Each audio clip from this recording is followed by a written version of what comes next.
నమస్కారం. నా పేరు గురుపాప మనస్విని. నేను 5వ తరగతి చదువుతున్నాను. ఇప్పుడు నేను సంక్రాంతి పండుగ గురించి చెప్తాను.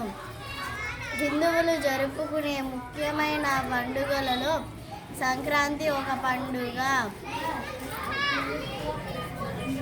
ఈ పండుగ 3 రోజులు చేస్తారు. మొదటి రోజు భోగి, రెండవ రోజు మకర సంక్రాంతి, మూడవ రోజు కనుమ. ఈ పండుగ శీతాకాలం ముగింపు మరియు కొత్త పంటలు కాలాన్ని సూచిస్తుంది. భారతదేశంలో తెలంగాణ, ఆంధ్రప్రదేశ్ మరియు తమిళనాడు రాష్ట్రాలలో ఈ పండుగను జరుపుకుంటారు.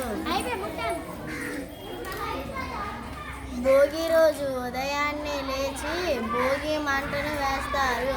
ఆవు పేడతో చేసిన పిడకలు భోగి మంటలో వేస్తారు. సంక్రాంతి రోజు ఉదయాన్నే పిల్లలకు రేగుపండ్లు, పువ్వులు తలపై వేస్తారు.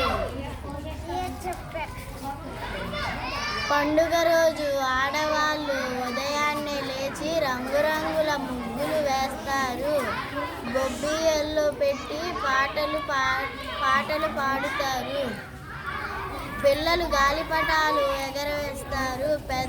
పెద్దవాళ్ళు కోడి పందేలు నిర్వహిస్తారు. ధన్యవాదాలు.